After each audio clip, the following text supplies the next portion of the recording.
ദക്ഷിണേന്ത്യയുടെ കവാടം എന്നറിയപ്പെടുന്ന Chennai central railway station 1873 April 7-നാണ് പ്രവർത്തനം ആരംഭിച്ചത്. ആദ്യം മദ്രാസ് സെൻട്രൽ എന്ന പേരിലായിരുന്നു ഇത് അറിയപ്പെട്ടിരുന്നത്.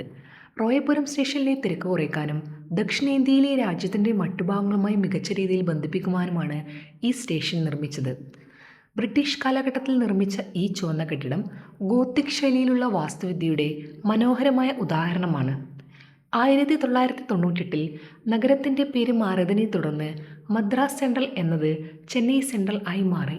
2019-ൽ തമിഴ്നാടിൻ്റെ മുൻ മുഖ്യമന്ത്രി എം.ജി. രാമചന്ദ്രനെ ആദരിച്ച് സ്റ്റേഷൻ്റെ ഔദ്യോഗിക പേര് പുരട്சித் doctor M G. Ramachandran central railway station എന്നാക്കി മാറ്റി. ഇന്ന് ദക്ഷിണേന്ത്യയിലെ ഏറ്റവും തിരക്കേറിയ റെയിൽവേ സ്റ്റേഷനുകളിലൊന്നായ ചെന്നൈ സെൻട്രൽ ദിവസേന ലക്ഷക്കണക്കിന് യാത്രക്കാരെ ഇന്ത്യയുടെ വിവിധ ഭാഗങ്ങളുമായി ബന്ധിപ്പിക്കുന്ന ഒരു പ്രധാന ഗതാഗത കേന്ദ്രമാണ്. ചരിത്രവും പൈതൃകവും ആധുനിക സൗകര്യങ്ങളും ഒരുമിച്ച് നിലനിൽക്കുന്ന ഈ സ്റ്റേഷൻ ചെന്നൈ നഗരത്തിൻ്റെ അഭിമാന ചിഹ്നങ്ങളിൽ ഒന്നാണ്.